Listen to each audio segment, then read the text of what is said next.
Bonjour à tous, j'espère que vous allez très bien. Donc, je vous propose de vous emmener faire le tour des carrés potagers. Allez, on y va. Alors, commençons par le carré A. Donc, au mois de juin, j'ai implanté dans ce carré, comme fleurs, de la sauge rouge, des œillets d'Inde. Ensuite, en termes de légumes, il y a eu des brocolis calabrais, du thym, de la carotte de 40 ans, des haricots coco jaunes de Chine, des carottes marché de Paris et des radis et des feuilles de chêne. Alors, aujourd'hui nous sommes le 29 juin et donc fin juin, eh bien, je vous propose de faire le tour des carrés potagers. Donc les roses rouges sont en fleurs, les émérocales également, donc là j'ai deux sortes. Je ne saurais pas leur nom. Et puis là, on arrive sur le carré A. Donc le carré A, j'ai enlevé la bourrache et j'ai laissé le souci. Mais comme vous pouvez le remarquer, le souci est envahi de pucerons noirs. Alors, quelque part, ça m'arrange. Je préfère qu'il soit sur le souci que sur mes cultures. Donc les capucines poussent. Donc ici, c'est ma petite ligne de poireaux gros jaune du Poitou et de carottes de Touchon. Donc là, c'est où j'avais replanté mes carottes semées en alvéole. Donc vous voyez, pour l'instant, le feuillage va bien. Donc ici, on a une Saint-Antoine qui est en train de faire des graines. Il faut que j'attende très certainement encore un petit peu. On voit que c'est un petit peu le chantier quand même. Le céleri au milieu, les salades qui étaient autour, je les ai mangées. Et puis, là, on voit qu'il va un petit peu mieux. Donc, j'ai replanté quelques feuilles de chêne autour, mais de façon moins dense. Là, on a une merveille des 4 saisons qui attend d'être récoltée. Donc, ça, c'est les haricots coco de Paimpol. Il y en a qui tombent, donc il va certainement falloir que je mette une petite ficelle pour les tenir. On voit qu'on commence à avoir des fleurs. Et puis dans la rangée qui semble vide, là en fait j'ai planté un complément de haricots, mais je ne sais plus si c'était une variété. C'était des haricots jaunes, je crois. Pas des lingués.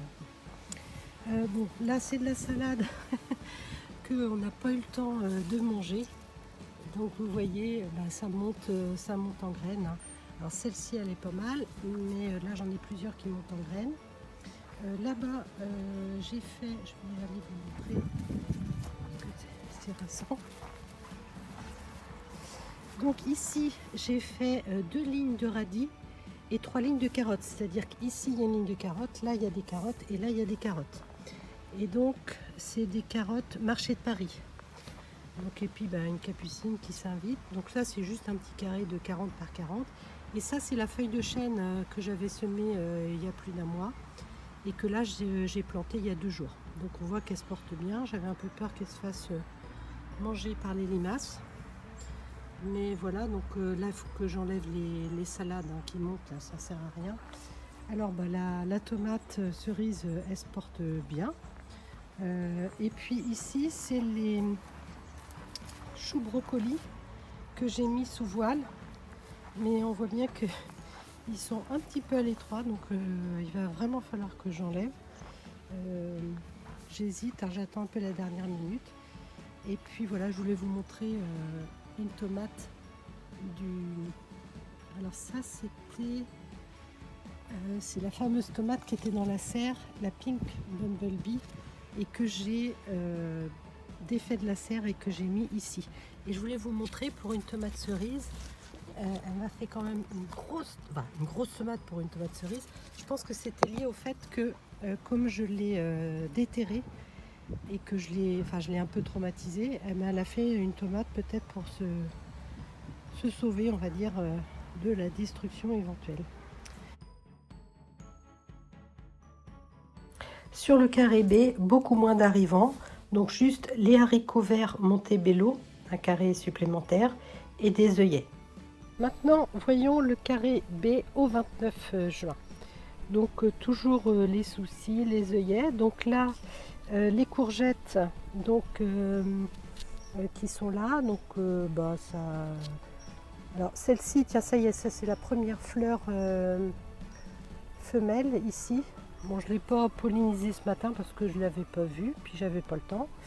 Mais bon, c'est pas grave, hein, ça va se faire tout seul. Ça, c'est un zinnia que j'ai semé, donc je suis contente de voir mes petits zinnias qui avancent. Alors ça, c'est de la coriandre que je laisse monter à graines et qui était assez volumineuse, donc ça fait une grosse touffe. Alors je suis obligée de la tenir avec des tiges parce que sinon elle se coucherait sur le reste. Ici, on a les carottes, enfin les carottes, les carottes et les oignons. Donc on voit qu'il y a des oignons. Les plus belles carottes, je les ai ramassées, mais je vois que j'en ai une autre ici. Bon, ça doit vous sembler rigolo, hein, je compte mes carottes, mais j'en plante pas beaucoup en même temps. Ça, c'est l'autre pied de courgette qui lui a déjà donné une courgette. Et je crois qu'il y en a deux autres actuellement en attente. Là, on a de la pierre bénite, un œillet que j'ai semé. Là encore une salade qui monte. Hein. Donc mes salades, j'en ai semé trop, hein, c'est clair, hein, on n'arrive pas à tout manger au rythme. Ça c'est ma poirée à quart de rouge qui est très belle. Alors là c'est les haricots verts Montebello, le premier carré. Le deuxième carré il est là. Alors j'ai été plus légère au niveau des graines. Hein. Là j'en avais vraiment mis beaucoup. Hein. Je ne sais pas si vous voyez le nombre de lianes qui sont sur chaque tuteur. Là c'est mon maïs. Hein. Donc vous voyez le maïs il a quand même bien grandi. Et au pied, tout à l'heure, on va voir, il y a des haricots verts qui sont en train de pousser. Alors, j'ai été obligée de renforcer un peu la structure parce que je sais que les haricots verts, de toute façon, ça y est, ils arrivent en haut là. Donc, je sais qu'ils vont courir sur les ficelles, les bambous que j'ai mis. Et puis, les ficelles, c'est surtout aussi pour tenir les petits pois. Parce que les petits pois Kelvedon, mon tutorage n'était pas de qualité. Et ils étaient en train de tomber à la faveur du vent, etc. Donc, du coup, j'ai mis une croix. Je ne sais pas si vous la voyez, une croix en bambou et que j'ai attachée aux autres tuteurs et donc ça maintient les petits pois dans une position à peu près correcte. Donc voilà les petits pois, donc il y en a plein, j'attends un peu qu'ils soient bien remplis mais ça ne devrait pas tarder. Alors ça c'est les tomates cerises poires rouges et poires jaunes, donc qui arrivent quasiment en haut des tuteurs. Là je suis pas sûre. Si, il y en a là. Voilà. Donc là, il y a des tomates, c'est une belle petite grappe, là, c'est super chouette. Et puis ici, c'est mon dernier carré où je dois semer mes haricots verts Montebello. Il faut que je fasse ça aujourd'hui ou demain parce qu'on est fin juin et il est grand temps. Alors ici, on voit les haricots verts que j'ai semés. Et ici, alors je ne sais pas si vous voyez, mais on voit une tige de haricots verts qui est en train de s'enrouler autour du pied de maïs. Et puis sinon, il y en a d'autres qui s'enroulent ici. Donc voilà, là on a un autre pied de maïs, on a du cerfeuil, un zinnia, une chicorée frisée fine de louvier que j'aime pas du tout et que je vais la laisser comme ça, mais ça me sert à rien. Et puis ça, c'est mes carottes où j'ai dit que je faisais un suivi aussi. Donc ça, c'est les carottes que j'ai semées le 20... Non, ça c'est la coriandre. Les carottes, je n'ai pas noté. Elles ont été semées il y a un mois en alvéole et plantées il y a 2 ou 3 jours. Bon, pour l'instant, le feuillage va bien. Donc on va suivre ça pour voir si on aura des carottes au bout. Et j'ai évidemment semé de la coriandre parce que la coriandre semble être une bonne plante compagne pour les carottes. Et puis une petite coupelle d'eau pour les osios. Donc voilà une vision d'ensemble du carré B au 29 juin.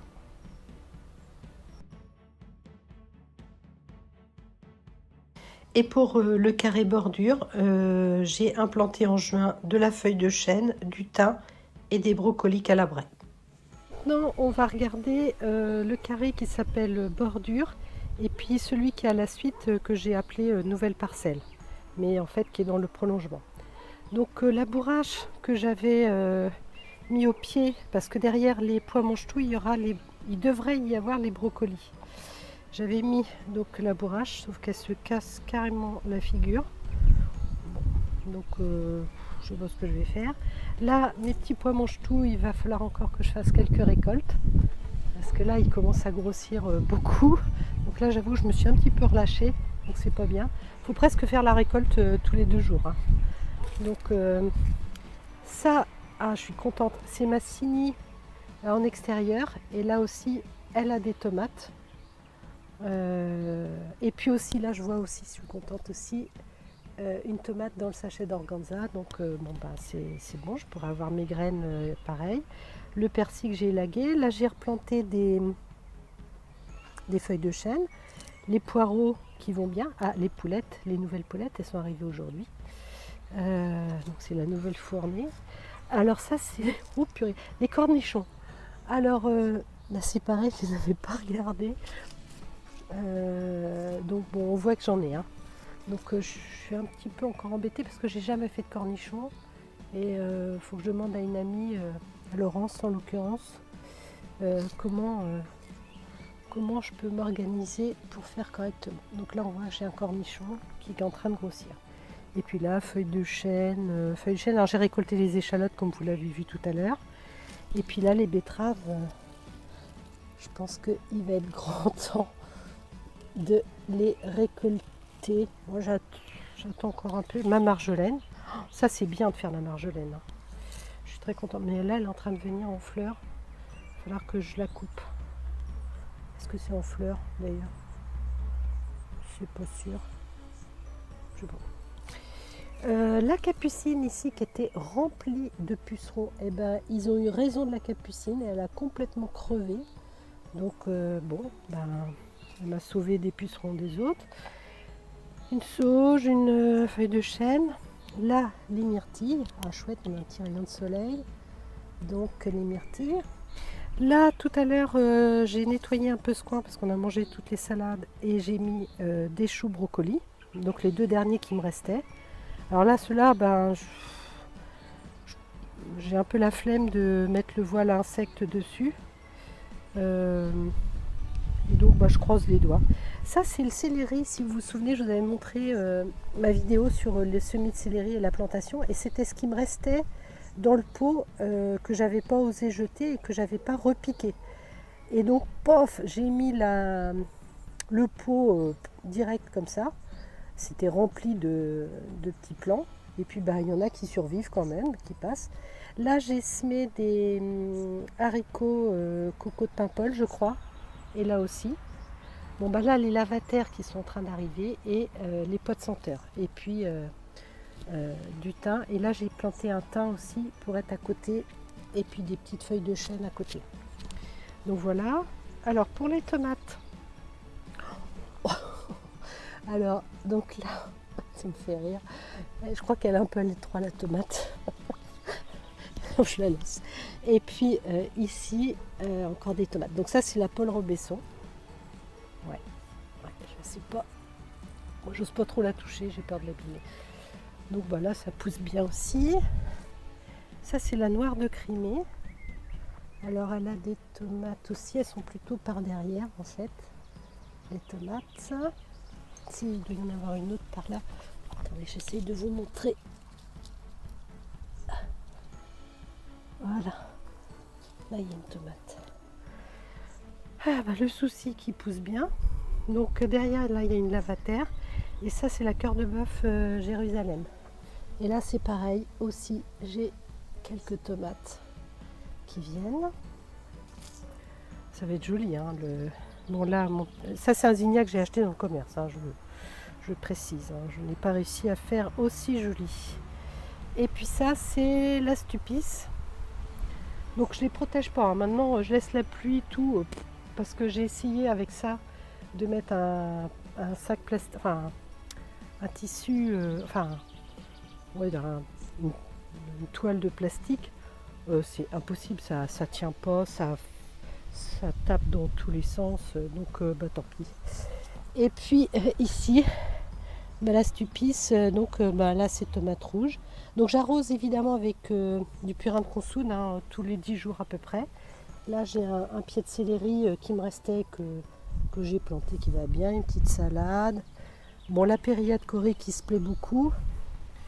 Et derrière la périlla de Corée, on voit la poirée à carde rouge avec le chèvrefeuille et puis une petite ortie. Bon, les orties, je les ramasse pour faire mon purin d'ortie. Et puis, ben voilà. En plus, on a un petit rayon de soleil, donc c'est chouette. Donc, tout ce qui est le long du grillage, donc le carré bordure et puis ce que j'appelle la nouvelle parcelle. Avec le chèvrefeuille. Et puis, si je me retourne, ici, c'est au-dessus du rhododendron jaune qu'on a vu au printemps, il y a la lavater, mais qui est magnifique. Donc ça fait vraiment une explosion de couleurs.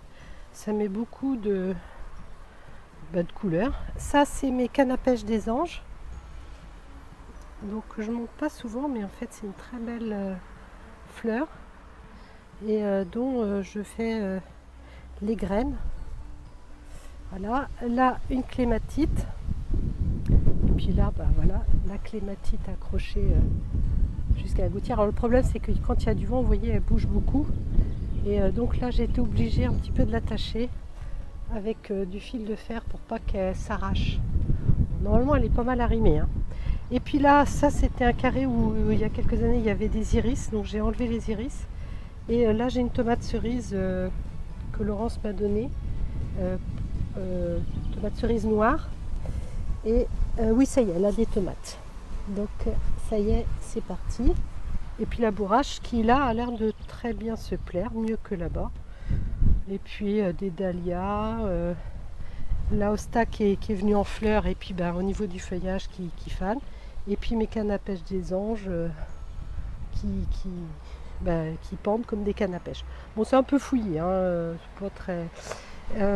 et puis là, au pied, pour vous montrer les lavataires aussi, j'ai mis au pied d'un fruitier. Ça fait assez joli. Bon, j'ai pas fait partout.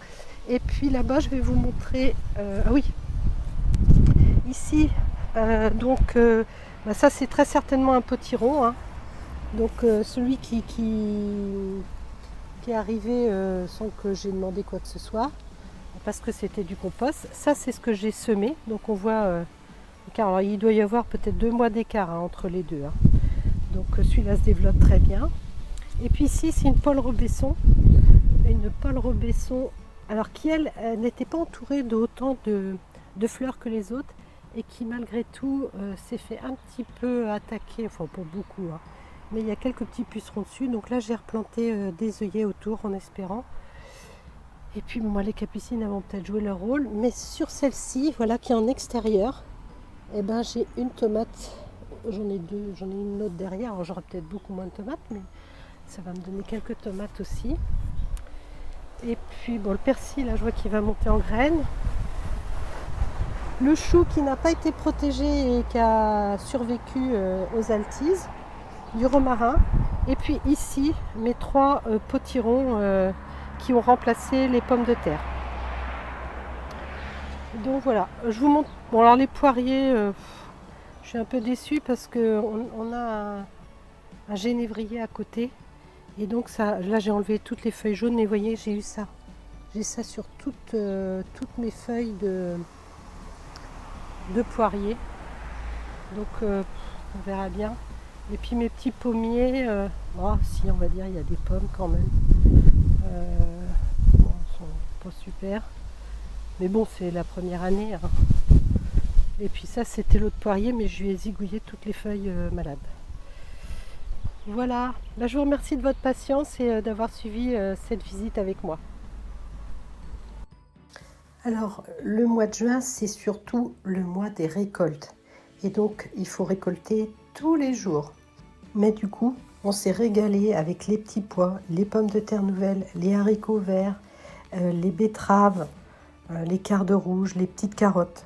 Donc franchement, c'est génial. Donc le mois de juin, on récolte à fond. Voilà, je vous souhaite une bonne fin de journée. À bientôt.